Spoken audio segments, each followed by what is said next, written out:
Unsa may naa dire? Ha? Viewing deck ay sus abi na ako. Wala ka lang natingala lang ko sa nakabutang dito. Wala mo klaro kung unsa na. Abi na ako resort ba? Camping.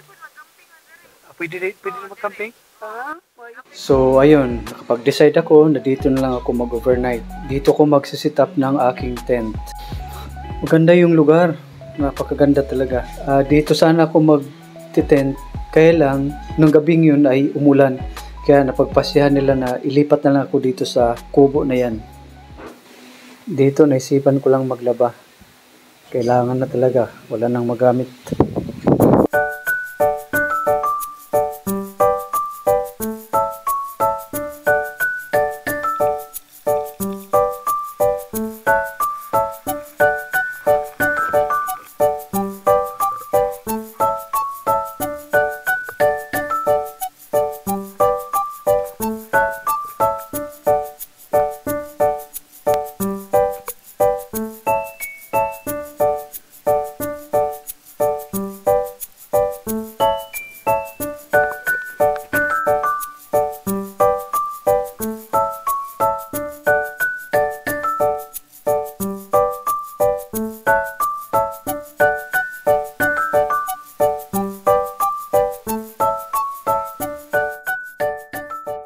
Dito nga picture sa luwas. Manay gusto sa mga artista.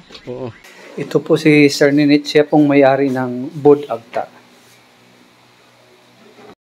So, in-invite ako ni Sir Ninit daw kami. Inom mo ka ng hot chocolate. Hot chocolate. Kakao. Ito, ang ganda ng bahay niya. Kagabi pa ko na-impress talaga nito. Karapura ko sa iyo.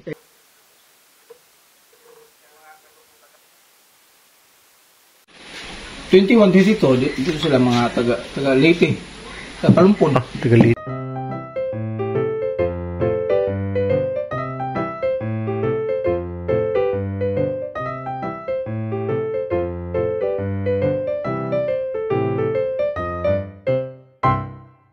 Bakit Sano ang tawag doon?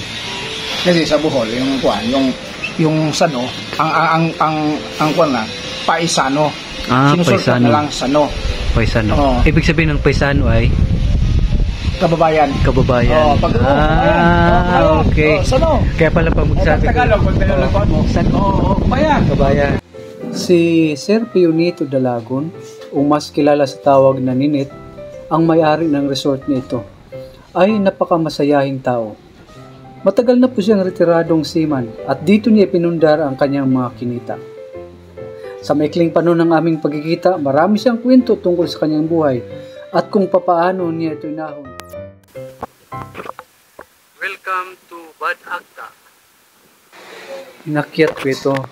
Ang akala ko madali lang akyatin ito. Napakahirap pala, napakataas. At siyempre satisfying naman pagdating mo sa tuktok. Tingnan nyo naman.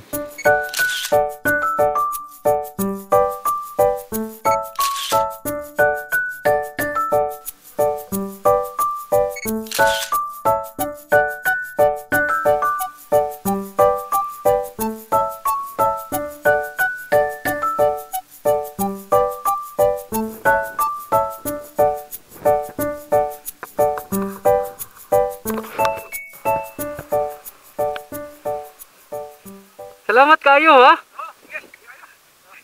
Kita lang ta sunod. Puhon ba basaan higit ko summer uban ako pamilya. Sige, salamat.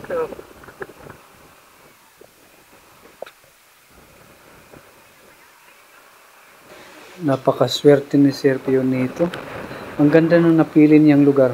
Napakaganda. Promise, pag meron kayong lugar na punta kayo ng Carmen Bohol, daanan niyo ang Bod Agta. Masisiyahan kayo. Enjoy!